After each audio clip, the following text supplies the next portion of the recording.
ठीक है, हम लोग जो है, पहला चैप्टर जो है आपका क्या है?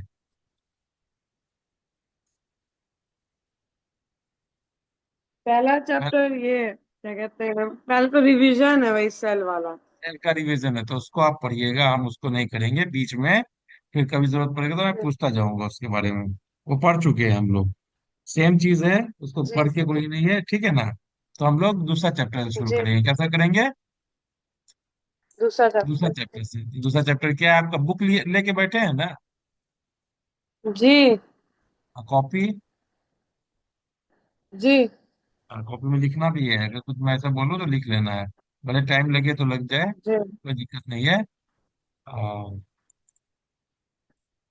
दूसरा चैप्टर है आपका, क्या है बताइए? Structure of chromosome, chromosome cell cycle and cell division. यही है ना, स्ट्रक्चर ऑफ क्रोमोसोम्स के, सेल साइकिल एंड जी सेल डिवीजन। दिख रहा है स्क्रीन आपको? जी। चलिए, क्रोमोसोम्स क्या होता है आपको पता है? क्रोमोसोम, हाँ मतलब वो डीएनए होता है उसमें, जेनेटिक मटेरियल होता है। जेनेटिक या हेरेडिटी मटेरियल होता है, जो न्यूक्लियस में पाया जाता है। जी उनका स्ट्रक्चर और शेप हम लोग पढ़े थे ना? जी याद है कुछ? जी जी, पढ़े किसने थे आप। किसने खोजा था क्रोमोसोम्स को? याद नहीं है, पढ़ाई करी, पढ़िएगा उसको, ठीक है? तो चलते हैं हम लोग, आज आते हैं सिलेबस आपका क्या क्या है इस चैप्टर में। सेल साइकिल है, सेल डिवीजन है, और स्ट्रक्चर ऑफ क्रोमोसोम है। ये है ना? उसके बाद है जी इसका जो आपको स्कोप क्या था सिलेबस का, कि सेल साइकिल पढ़ना है। इसमें आपको हमको सेल साइकिल पढ़ना है। सेल साइकिल में माइटोसिस और मियोसिस होता है, दो तरह का सेल डिवीजन है। तो उसको पढ़ना है, और इंटरफेज होता है। पढ़ेंगे आगे, ये सब चीज को जानेंगे हम लोग। ठीक है, माइटोसिस क्या है, इसका स्टेजेस क्या जी क्या है, ठीक है, मियोसिस क्या है, उसको रिडक्शन डिवीजन क्यों बोलते हैं, ठीक है, और होमोलोगस क्रोमोसोम, क्रॉसिंग ओवर, इस सबको हम लोगों को पढ़ना है इसमें। ठीक है, और फिर क्या डिफरेंस है माइटोसिस और मियोसिस में, मतलब डिवीजन, दो तरह का सेल डिवीजन इसमें पढ़ेंगे हम आपके इस चैप्टर में। माइटोसिस एंड मियोसिस, इसका क्या मेजर डिफरेंसेस है ना? ये हमारा सेल, इसका जो है आपको आ, इस चैप्टर का आपका सिलेबस है, यही है ना इस चैप्टर का? जी तो जी। इसमें हमको हम्म। क्या पढ़ना है? Basic structure chromosome with elementary understanding of terms, जैसे क्रोमेटिन है, क्रोमेटिड है, जीन स्ट्रक्चर है, डीएनए है, सेंट्रोमियर, ये सब चीज हम लोग जानेंगे आगे। ठीक है, आप जानते भी बहुत कुछ है इसमें। तो सबसे पहले हम आते हैं इसमें, फोटो देख के क्या समझ में आ रहा है? ये फोटो देख करके आपको क्या समझ में जी, आता है? इस फोटो को देख के कि अलग अलग क्या समझ में आता जनरेशन है? का। अलग अलग जनरेशन, जनरेशन का मतलब क्या हुआ? जनरेशन मतलब, मतलब हुआ कि मतलब ऑफस्प्रिंग्स हो गए, एक पेरेंट हुआ, उसके बच्चे हुए, उसके बच्चे हुए, उसके बच्चे हुए, यही है ना? हाँ, जी यही होता है। मान लीजिए सबसे, हाँ जी, जी मान लीजिए सबसे पहला जनरेशन, उसके बाद वाला जनरेशन, उसके बाद वाला जनरेशन है। तो सब जनरेशन किसका है? ये जी आदमी, इंसान का, ह्यूमन बींग्स का है ना? हाँ, इनमें जी आपको सब में सिमिलरिटी है, सिमिलरिटी है, सिमिलरिटी है ना? सब ह्यूमन बींग्स है, सबके दो आंख है, सब जी दो जी कान है, जी दो आंख है, हाथ है, पैर है, मतलब इंसान की तरह सब दिख रहे हैं। ये सिमिलरिटी है ना? डिफरेंसेस भी हैं इनमें, किसी का हाइट कम रहता है, कोई मोटा होता है, कोई छोटा होता है, कोई गोरा होता है, कोई काला होता है ना? हाँ, हाइट में। तो वो डिफरेंसेस भी हैं। तो यही जो है सिमिलरिटी और डिफरेंसेस जो है ना, एक जनरेशन से दूसरे जनरेशन में जाने का जो स्टडी करते हैं जिस सब्जेक्ट में, उसको क्या कहते हैं हम लोग? जेनेटिक्स कहते हैं। ठीक है, क्या कहते हैं? हेलो? हेलो? हेलो? हाँ बेटा, क्या हो गया?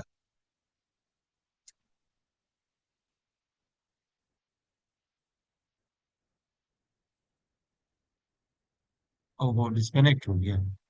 डिस्कनेक्ट हो गया है क्या?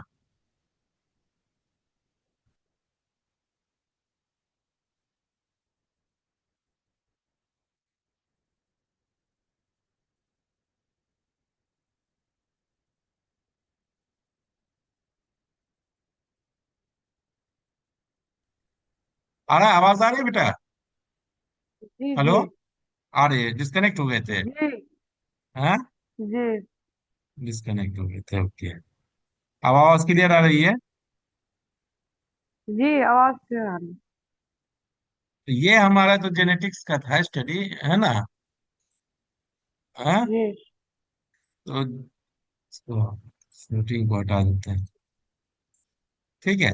तो इसी को हम लोग स्टडी जेनेटिक्स कहते हैं, मतलब एक जनरेशन से दूसरे जनरेशन में ट्रांसफर ऑफ कैरेक्टर जो होता है उसके, यह हेरिडिटी होता है, मतलब इनहेरिटेंस होता है, उसको हम लोग स्टडी करते हैं, जो सब्जेक्ट में उसको कहते हैं जेनेटिक्स। ठीक है। और ये कैरेक्टर एक जी। जनरेशन से दूसरे जनरेशन में कैसे जाता है, बताओ तो। यही क्रोमोसोम वगैरह का। इसका, हाँ मतलब साइंस जीन्स के पहले तो नहीं आसपास। पता था लोगों को, लोग बहुत तरह से तरीका बताए, वो सब अभी नहीं पढ़ने के स्कोप का नहीं है आपका चैप्टर का। लेकिन बहुत सारे डिस्कवरीज हुए, बहुत तरह का रिसर्च हुआ, बाद में पता चला कि डीएनए जो होता है एक जनरेशन से दूसरे जनरेशन में डीएनए जाता है। क्या जाता है? एक जनरेशन से दूसरे जनरेशन में डीएनए दूसरे जाता है। जनरेशन। ठीक है, तो यही डीएनए जो होता है आपको क्या करता है, वो मैसेज, आपका जो मैसेज है ना, जो ब्लू प्रिंट है किसी चीज का भी, इंफॉर्मेशन, मतलब इस जनरेशन से उस जनरेशन में इंफॉर्मेशन जाना होगा ना कि उसको ऐसा बनना है, वैसा बनना है, वैसा बनना है। हाँ। तो वो जी। डीएनए काम करता है, डीएनए करता है हेरेडिटरी मटेरियल, हेरेडिटरी मटेरियल की तरह काम करता है, मतलब एक जनरेशन से दूसरे जनरेशन में। और ये डीएनए कहाँ पाया जाता है? न्यूक्लियस में। न्यूक्लियस में, क्रोमोसोम। हम्म। यूकैरियोट के न्यूक्लियस के क्रोमोसोम में पाया जाता है ना? जी प्रोकैरियोटिक से साइटोप्लाज्म में, उसमें तो न्यूक्लियस ही नहीं होता है ना? जी। चलिए, इसमें आपको क्या देख रहे हैं इसमें, इस फोटो से क्या समझ में आता है? कि बड़ा हो रहा है, ग्रोथ हो रहा है। हाँ, पहले ग्रोथ हो रहा है। ग्रोथ होने के लिए भी मतलब सेल डिविजन डिवाइड करेगा, करेगा ना? हाँ। सेल डिवाइड करेगा, लेकिन हर सेल मतलब बनना है नया, तो उसमें भी कैरेक्टर तो जा रहा है सेम, बड़ा होते जा रहा है, लेकिन सेम कैरेक्टर रह रहा है। तो यहाँ पे भी एक जी। सेल से दूसरे सेल में भी जाना होता है। तो ग्रोथ होने के लिए भी आपको डीएनए का और सेल डिवीजन का जरूरत है। इसमें भी सेल डिवीजन होगा, एक जनरेशन से दूसरे जनरेशन में कैसे जाएगा, जहाँ सेल डिवीजन नहीं होगा तब तक जनरेशन कैसे बनेगा अगला? तो यहाँ आपको डीएनए और सेल डिवीजन दोनों चाहिए होता है। यहाँ पर भी सेल डिवीजन हो रहा है ना, तभी तो ग्रो कर रहा है। हम्म। ग्रोथ हो रहा है मतलब सेल जी। डिवीजन हो रहा है। हो रहा है। यहाँ पर भी ग्रोथ हो रहा है इंसान में, जी जी। एक छोटा से बड़ा हो रहा है। तो यहाँ पर आपको ग्रोथ हो रहा है, तो ग्रोथ के लिए किस चीज की जरूरत है? सेल डिवीजन का, जो आपका इस चैप्टर में है। ठीक है। वुंड हीलिंग है, हीलिंग हम्म। मतलब जैसे यहाँ पर कट गया, कट गया तो वहां पर फिर थोड़ा देर में ठीक हो जाता है ना? जी। तो रिपेयर भी काम करता है, सेल डिवीजन से रिपेयर का काम होता है। ठीक है, सेल डिवीजन, अभी हम लोग सेल डिवीजन देख रहे हम्म। हैं कि आपका चैप्टर के बारे में जानना चाहते हैं। सेल डिवीजन क्या कर रहा है? रिपेयर, ग्रोथ और जनरेशन बढ़ाने में काम कर रहा है, हो रहा है ना? हाँ। जी। ये क्या है?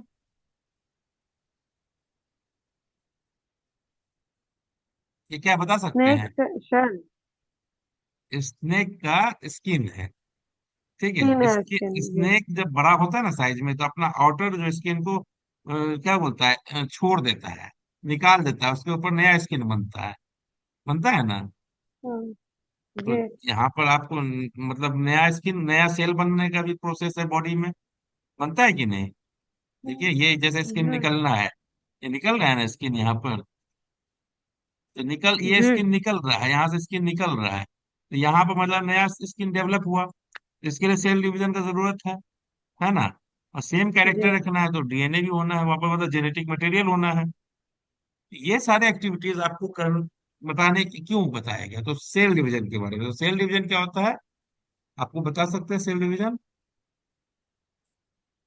तो cell division is one of the most fundamental. जो फोटो हम देखे सब में सेल डिवीजन जरूरी है, चाहे एक जनरेशन से दूसरे जनरेशन में जाना हो, चाहे ग्रोथ होना हो, चाहे जी आपको रिपेयर होना हो, चाहे आपको स्किन, आपको पूरा बॉडी का एक स्किन बनना है ना। स्किन जो जी स्नेक स्किन को हटाता है उस प्रोसेस को क्या बोलते हैं? लिख लीजिएगा। जी।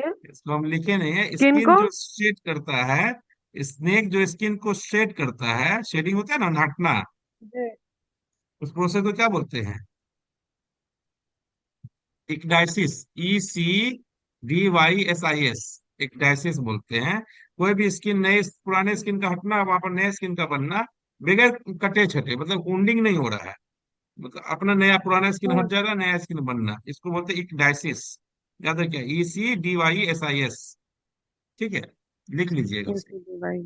तो क्या बोलता है, cell division is one of the most fundamental characteristic. मतलब फंडामेंटल का मतलब जानते हैं ना आप?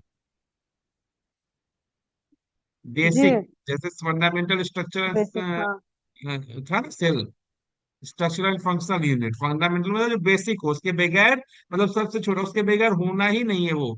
तो क्या ये प्रोसेस ऑफ लाइफ के लिए सबसे फंडामेंटल कैरेक्टरिस्टिक एंड प्रोसेस भी है, मतलब ये कैरेक्टर भी है और एक प्रोसेस भी है। क्या सेल डिवीजन? सेल डिवीजन एक प्रोसेस है और कैरेक्टरिस्टिक भी है। हम्म। कैरेक्टरिस्टिक ये है कि सेल डिवीजन नहीं होगा तो उसको हम लिविंग ऑर्गेनिज्म ही नहीं मानेंगे। समझे? लिविंग ऑर्गेनिज्म का था ना बहुत सारा, कि हम्म। सांस लेता है, रेस्पिरेशन करता है, रिप्रोडक्शन करता है ना। तो जी। रिप्रोडक्शन कैसे करता है? तो सेल डिवीजन के थ्रू करता है ना। तो हम्म। रिप्रोडक्शन होना मतलब सेल डिवीजन। तो ये कैरेक्टरिस्टिक है, और बहुत सारा लिविंग ऑर्गेनिज्म में कुछ ये नहीं पाया जाता, कुछ वो कैरेक्टर नहीं पाया जाता, लेकिन ये कैरेक्टर है जो रिप्रोडक्शन का कैरेक्टर होता है, वो लिविंग ऑर्गेनिजम्स के लिए सबसे कंपलसरी कैरेक्टरिस्टिक है, फंडामेंटल जो बोलते हैं। वायरस को, वायरस ना सांस लेता है, ना खाना खाता है, ना चलता है, समझे, ना कुछ नहीं करता है, सिर्फ और सिर्फ रिप्रोडक्शन करता है, इसलिए उसको लिविंग माना जाता है, नहीं तो वायरस को नॉन लिविंग मानेंगे हम लोग। ठीक है? तो ये फंडामेंटल जी। कैरेक्टरिस्टिक है सेल डिवीजन। ठीक है, या प्रोसेस बोलोगे। तो ये क्या बोलता है, ये क्या करता है?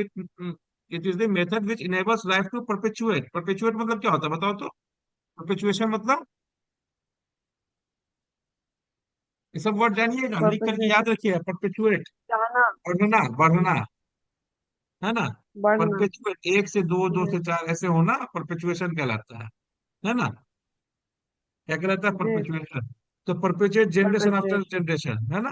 तो यही लाइफ को परपेचुएट कराता है, आगे बढ़ाता है, एक जनरेशन से दूसरे जनरेशन में। तो जनरेशन आफ्टर जनरेशन परपेचुएशन होता है लाइफ का, किसके थ्रू? सेल डिवीजन के थ्रू, है ना। जी। इसका मतलब है कि लिविंग ऑर्गेनिज्म कंटिन्यू करता है अपने स्पीसीज का नया ये बनाने के लिए। ठीक है, इसका मतलब जरूरी है ना। अभी हम लोग सिर्फ इंट्रोडक्शन पढ़ हम्म। रहे हैं, बहुत सारा चीज आगे पढ़ेंगे सेल डिवीजन का। यहाँ सब सिर्फ इंट्रोडक्शन पढ़ रहे चैप्टर का आपको। इसका मतलब क्या होता है बताइए? इसका मतलब है every living organism, whether, very simple, amoeba. Amoeba single cellular organism है, मालूम है ना। जी। वो हो चाहे बड़ा से बड़ा हाथी या नारियल का पेड़, सभी को सेल डिवीजन कंपलसरी है लिविंग ऑर्गेनिज्म के लिए। क्यों? अमीबा भी एक जनरेशन, एक से दो बनेगा ना, बनता जी। है कि नहीं बनता? हाँ। नहीं तो अगर मर गया तो खत्म हाँ, जनरेशन। बनता। मर गया तो जनरेशन खत्म ना। हम्म। तो अमीबा कैसे ये होता है, परपेचुएट करता है, मतलब कैसे ये होता है? तो देखिए इसका बाइनरी फिशन बोलते हैं उसका, अमीबा का। एक दिखाते हैं रुकिए।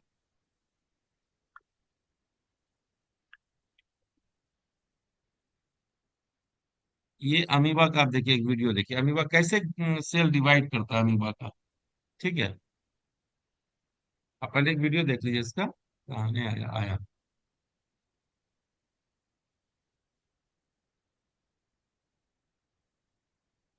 देखिए ये एक सेल है ना।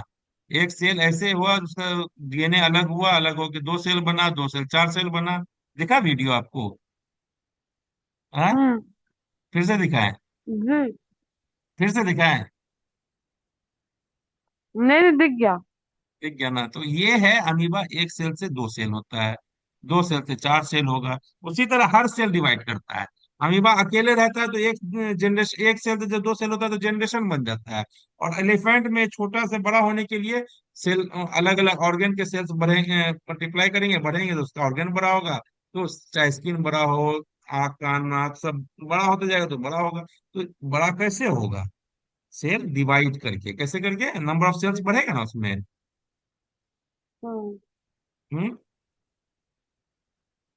जी। नंबर ऑफ सेल्स बढ़ेगा कि नहीं बढ़ेगा? नंबर ऑफ सेल्स कैसे बढ़ेगा? सेल डिवाइड करेगा तब बढ़ेगा। उसी तरह नारियल के पेड़ का कहानी है। हाँ। तो जी। यही बोल रहा है, यूनिसेल्यूलर में रिप्रोडक्शन होता है सेल डिवीजन से। होता है ना, सेल डिवीजन से यूनिसेल्यूलर में रिप्रोडक्शन हाँ। होगा। और मल्टीसेल्यूलर में होगा कि उसमें क्या होगा? सेल डिवीजन क्या करेगा मल्टीसेल्यूलर में?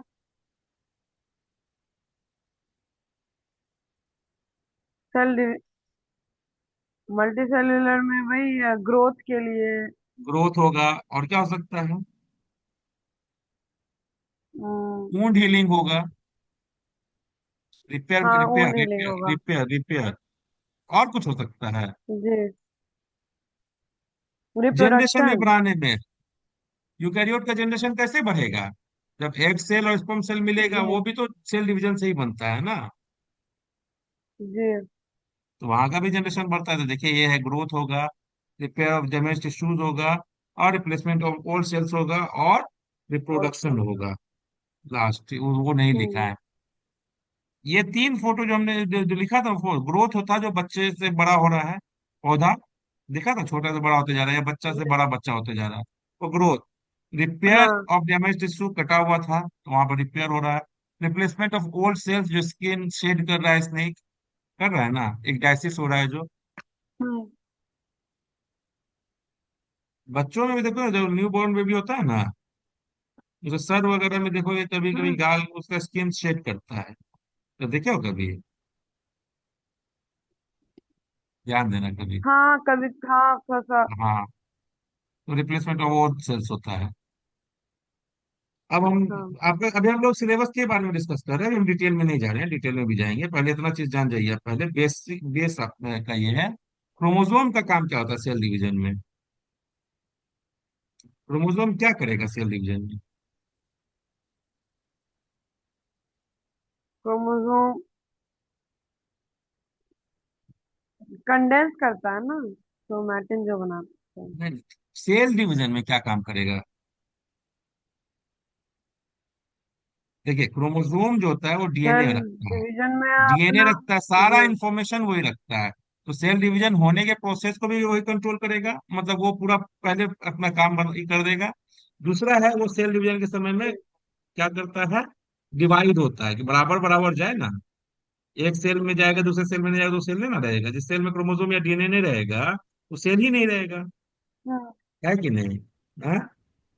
हम्म। वही चीज है। तो सेल क्या क्या काम करता है देखो।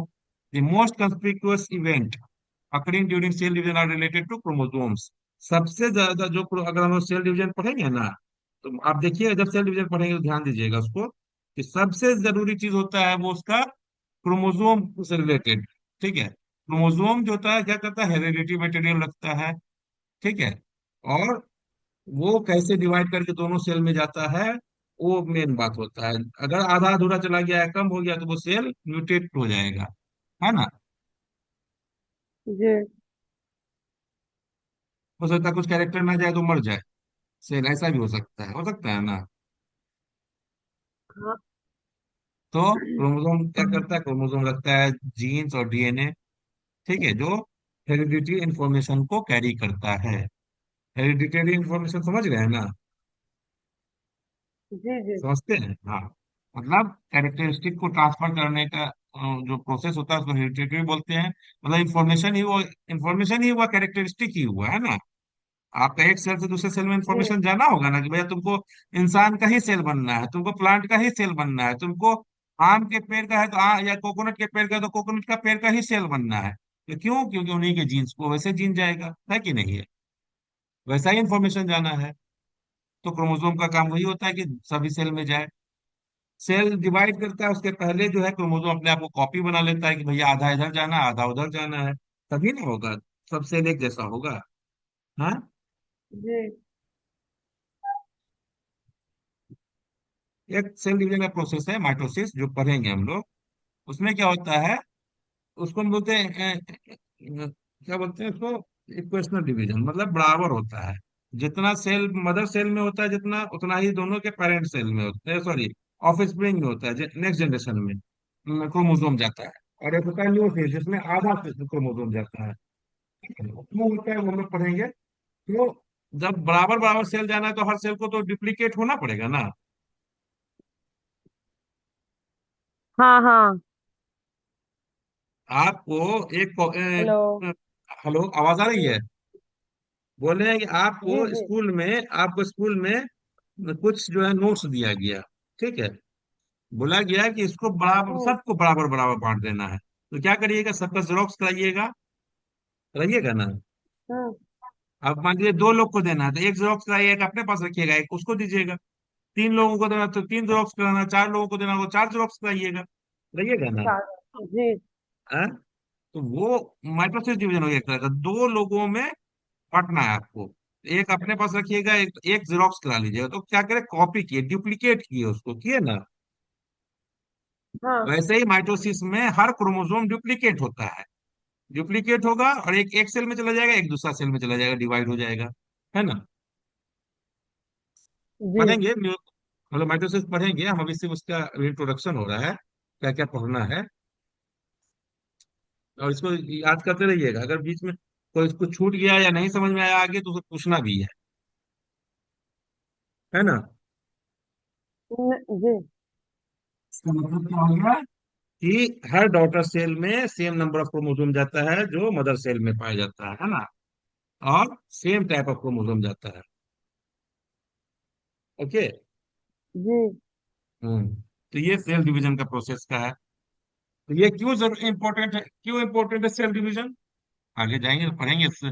इंपॉर्टेंट क्यों है, तो इंपॉर्टेंट देखिए कि सभी जो है बॉडी का सारा सेल हमारा सारा बॉडी जो है पूरा सेल्स का बना हुआ होता है ना।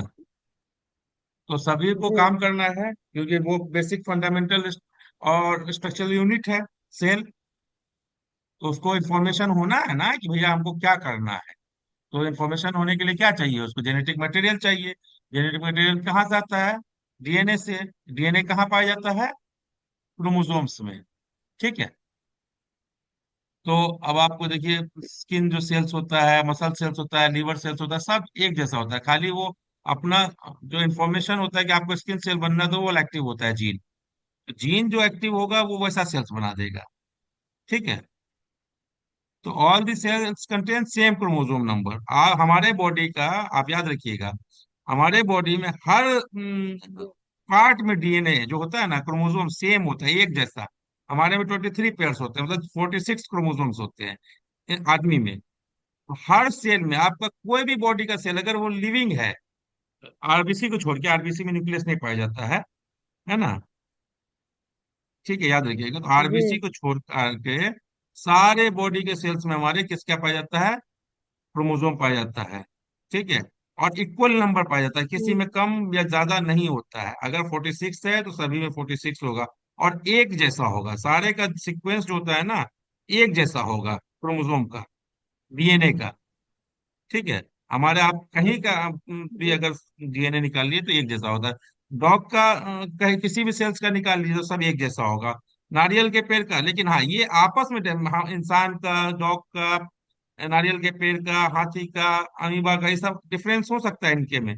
लेकिन एक ही इंसान के अलग अलग बॉडी पार्ट्स में क्रोमोसोम एक जैसे होंगे।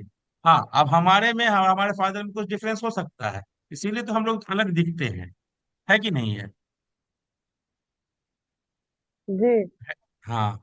यही बोला जाता है, all the cells contain the same chromosome number which ensures the normal functioning of cell and through that support the life of the organism. Life जो है ऑर्गेनिज्म का, उसको सपोर्ट करने के लिए हमारा क्रोमोसोम होना जरूरी है कि नहीं, नॉर्मल फंक्शन करने के लिए।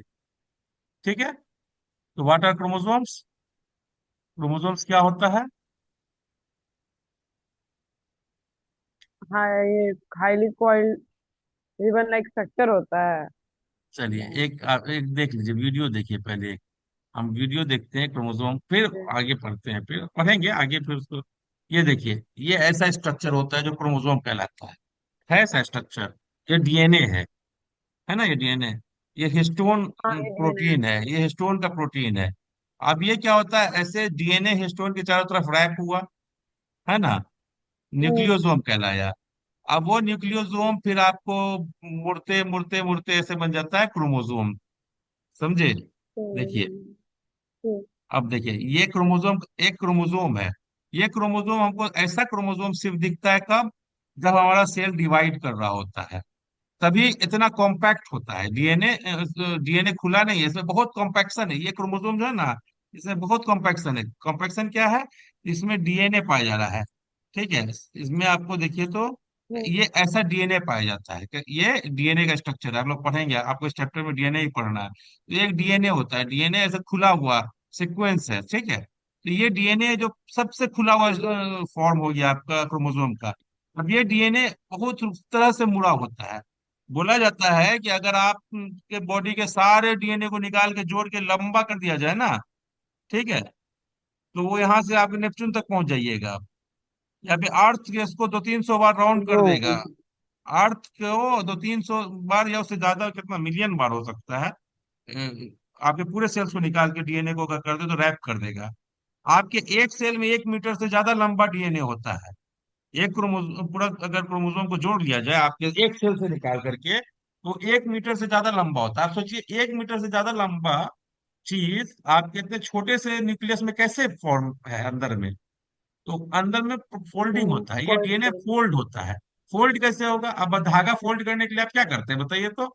उसके अंदर एक कागज पे लपेटते हैं ना धागा के को। कागज के थ्रू। जी। धागा पे कागज को, धागा को कागज पे लपेटते हैं ताकि वो एक फॉर्म ले सके, ऐसे उलझ जाएगा ना। हाँ। तो डीएनए भी यहाँ पर, जैसे डीएनए है ना, तो डीएनए जो है, आपको देखिए, ये डीएनए है, ये प्रोटीन है, हिस्टोन प्रोटीन। ये समझिए आपको कागज का वो काम कर रहा है जो जिसके चारों तरफ रैप करना है। तो डीएनए जो है इसके चारों रैप तरफ कर। रैप होता है। ठीक है, हिस्टोन ऑक्टामर है, हिस्टोन है, इसके चारों तरफ ऐसे रैप हुआ, ये एक हुआ। ऐसे एक और ऐसा हिस्टोन प्रोटीन आएगा, यहाँ पर रैप कर देगा। ऐसे रैप करते करते 2-3 जगह पर, समझे आपको, देखिए जी। रैप करेगा। तो ये देखिए यही है यहाँ पर।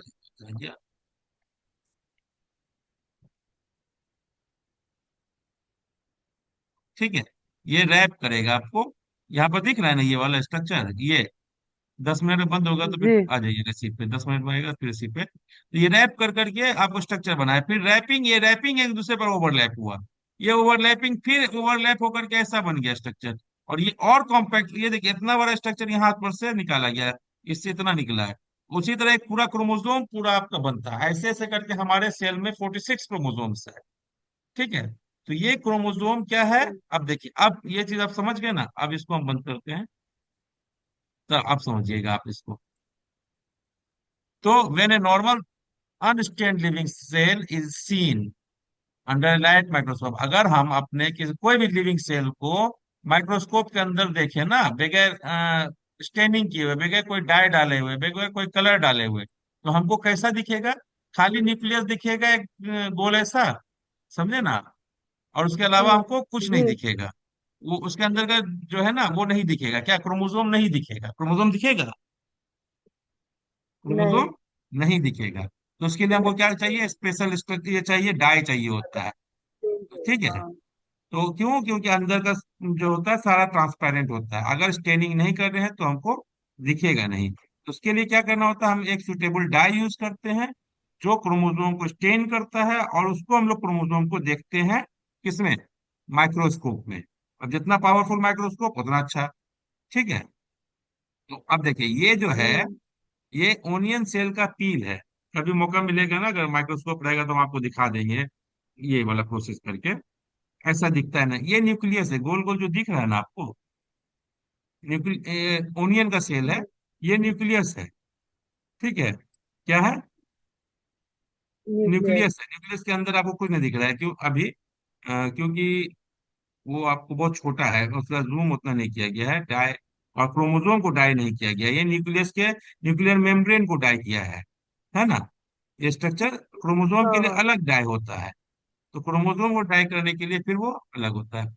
फिर जब हम डाई करके देखेंगे इलेक्ट्रॉन माइक्रोस्कोप के थ्रू, तो ऐसा क्रोमोसोम्स दिखता है, देखते हैं ये क्रोमोसोम सोचिए कितना जी फोल्डिंग है इसमें डीएनए का। डीएनए है उसके चारों, डीएनए किसके तरह चारों तरफ हिस्टोन प्रोटीन के, हिस्टोन प्रोटीन फिर वो फिर मुड़ेगा, फिर मुड़ते मुड़ते इतना कॉम्पैक्ट स्ट्रक्चर बनेगा। और ये कॉम्पैक्ट स्ट्रक्चर जो है, दिख रहा है ना ये वाला जो, ये सिर्फ और सिर्फ सेल जी डिवीजन के समय दिखेगा। नहीं तो वो खुला रहता है। अगर हमारा सेल रेस्टिंग फेज में, मतलब डिवाइड नहीं कर रहा है, तो सेल कैसा क्रोमोसोम रहेगा, खुला हुआ रहेगा, वो क्रोमोसोमल फॉर्म में नहीं रहेगा। खुला हुआ वो रहेगा। क्रोमेटिन फॉर्म में रहेगा। क्या रहेगा? क्रोमेटिन फॉर्म में। Chromatin chromatin form. मतलब खुला हुआ क्रोमोसोम। आप समझिए धागा लपेटा हुआ है, वो क्रोमोसोम हो गया पूरा। एक रील जो आता है धागा का, वो एक क्रोमोसोम हो गया। अगर वो धागा को आप खोल दीजिए पूरा, तो वो हो गया क्रोमेटिन। हो हम्म। जाएगा ना। तो वैसा स्ट्रक्चर हो गया। अब आप समझिए ये क्रोमोसोम हो गया, एक पूरा रील बना हुआ है। और ये देखिए, ये यहाँ पर अंदर में क्रोमोसोम है। ये सेल डिवीजन के समय का है, ये जो है ना सेल डिवीजन के समय का है। ठीक, और आगे देखिए। आप जो है तो क्रोमोसोम समझ गए ना आप बात को। जी हाँ, क्रोमोसोम समझ गए, तो चलिए आगे चलते हैं। डीएनए प्रेजेंट होता है क्रोमोसोम में, बताया था ना। ऐसा है क्रोमोसोम, क्रोमोसोम ऐसे खुलता जाएगा, खुलेगा, खुलते खुलते आपको न्यूक्लियोसोम मॉडल आता है, जिसमें है डीएनए। डीएनए लपेटा हुआ है, ब्लू ब्लू जो दिख रहा है ना, ये हिस्टोन है। स्टोन के चारों तरफ आपको धागा की तरह लपेटा हुआ है। ये धागा लपेटा हुआ है, ये डीएनए है। यही डीएनए, डीएनए का स्ट्रक्चर ऐसा होता है जो आगे हम लोग अभी पढ़ेंगे, डबल हेलिकल बोलते हैं। आगे होता है ये डीएनए का पूरा न्यूक्लियोटाइड होता है। और ये सीक्वेंस है, ये एमिनो, ये जो है ना आपको न्यूक्लियोटाइड होता है, ATGC CTG है ना, लिख रहा है, दिख रहा है। ये हम लोग अभी पढ़ेंगे जी आगे। जी दिख रहा और यही यही जो होता है ना सीक्वेंस जो होता है ना, किसी में टी इधर हो गया तो वो अलग चीज हो जाएगा। ये सी अगर इधर चला जाएगा तो अलग चीज बन है। जाएगा, हाँ वो अलग से कोड हो जाएगा वो। कोडिंग यही का सीक्वेंस है। न्यूक्लियोटाइड का सीक्वेंस ही, इस न्यूक्लियोटाइड में जो एमिनो एसिड का, सॉरी क्या बोलते हैं उसको, नाइट्रोजनस बेस का सीक्वेंस ही डीएनए का मेन इंफॉर्मेशन है। और इसी इंफॉर्मेशन को डीएनए में रहता है। डीएनए से आपको हिस्टोन बन करके वो लपेट करके फिर न्यूक्लियोसोम बन करके फिर वो क्रोमोसोम बन जाता है। तो डीएनए न्यूक्लियस में किस में पाया जाता है? क्रोमोसोम में पाया जाता है। इतना समझ में आया? याद रहेगा ये वो- स्ट्रक्चर आपको? हाँ हाँ। हाँ। जी याद है। तो देख लीजिए अब क्या है। The nucleus contains most of the cell's DNA. DNA का, सॉरी सेल का मैक्सिमम डीएनए जो होता है कौन रखता है? न्यूक्लियस रखता है। रखता है ना। तो यहाँ मोस्ट ऑफ दी जी कहने का मतलब क्या है बताइए? तो मोस्ट ऑफ दी कहने का मतलब क्या है? और भी कहीं डीएनए पाया जाता है सेल में? डीएनए। और भी कहीं पाया नहीं। जाता है सेल में? नहीं पाया जाता है, बताइए। आप माइटोकॉन्ड्रिया पढ़े थे। माइटोकॉन्ड्रिया में प्लाज्म माइटोकॉन्ड्रियल डीएनए पाया जाता था, पढ़े थे कि नहीं? जी। तो वो सेल, वो तो न्यूक्लियस के बाहर है ना। आप प्लास्टिड पढ़े थे, हम्म। प्लास्टिड पढ़े थे ना, जैसे क्लोरोप्लास्ट, क्रोमोप्लास्ट, ल्यूकोप्लास्ट पढ़े थे। जी। उसमें भी आपको पाया जाता था प्लास्टिडियल डीएनए, पाया जाता था ना। हाँ हाँ हाँ। तो वो जी जी। एक्स्ट्रा न्यूक्लियर डीएनए हाँ। हुआ ना। एक्स्ट्रा न्यूक्लियर डीएनए है। इसलिए यहाँ पर कहने का मतलब most of the cell's DNA, cell का मोस्ट ऑफ द डीएनए जो मतलब ज्यादातर डीएनए कहाँ पाया जाता है? न्यूक्लियस में। कहाँ पाया जाता है? न्यूक्लियस में। कुछ न्यूक्लियस बाहर ही में। पाया जाता है, जरूरी नहीं कि सब। कुछ बाहर ही पाया जाता है, लेकिन मोस्ट ऑफ द इसलिए लिखा गया, इसलिए मैं पूछ रहा था आपसे, तो याद रखिएगा माइटोकॉन्ड्रिया में भी और प्लास्टिड्स में। प्लास्टिड्स होता है ना, क्लोरोप्लास्ट, क्रोमोप्लास्ट, ल्यूकोप्लास्ट, बताया था ना। हाँ। ये बताया था, हाँ। तो उनमें भी पाया जाता है डीएनए। लेकिन हमारा मेन जो जेनेटिक ये होता है, इन्फॉर्म जाता है वो, ये जाता है न्यूक्लियर डीएनए से, ठीक है। तो nucleus contain most of the cell's DNA. Deoxyribo nucleic acid बोला जाता है, याद रखिएगा। ये फुल फॉर्म लिख लीजिए, याद रखिएगा। डीएनए का याद रहेगा फुल फॉर्म? जी क्यों बोला जाता है डीऑक्सी राइबो न्यूक्लिक एसिड? चलिए इसको आगे पढ़ेंगे, पढ़ना है इसको आपको, हमको ये क्वेश्चन लिख लीजिए। डीएनए को डीऑक्सी राइबो, बंद हो जाएगा तो बताइएगा, क्योंकि 10 मिनट ही बच रहा था ना, फिर से जुड़ना जी होगा। ओके। तो डीऑक्सी न्यूक्लिक एसिड क्यों बोला जाता है डीएनए को? ये क्वेश्चन जब हम डीएनए पढ़ेंगे ना अभी आपको, एक दो लेक्चर में, तो आप पूछिएगा, नहीं तो मैं बाद हाँ। में फिर पूछूंगा आपसे। अगर आप नहीं पूछिएगा तो फिर मैं पूछूंगा ये बात, जब डीएनए पढ़ाएंगे हमको, पढ़ा देंगे जब डीएनए तब। ठीक है। तो DNA hmm. Is the hereditary material. Hereditary material किसको बोलते हैं? वैसा मटेरियल जो रिलेटिव मटेरियल। जेनेटिक जो इंफॉर्मेशन को पेरेंट से ऑफ स्प्रिंग में आवाज कट ट्रांसफर रही है करता आपकी। है ना, कैरी करता है। तो DNA is the hereditary material that carries genetic information जी।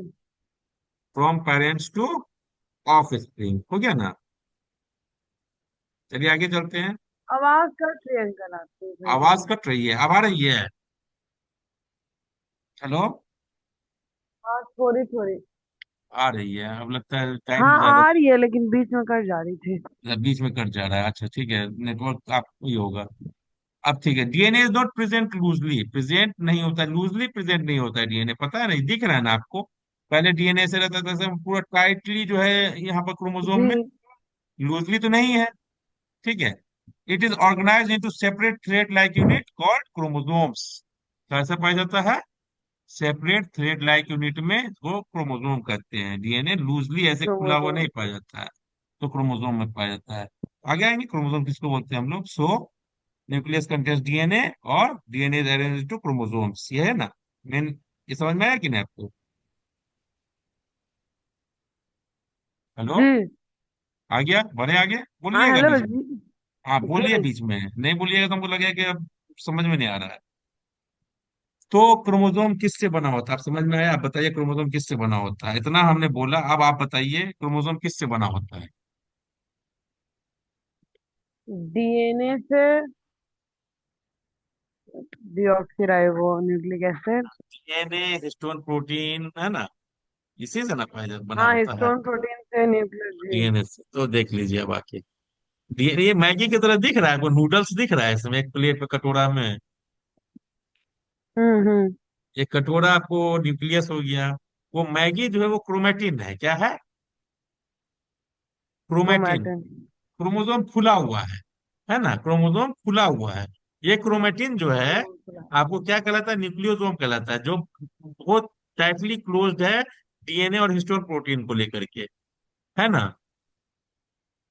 हाँ। ठीक है। तो ये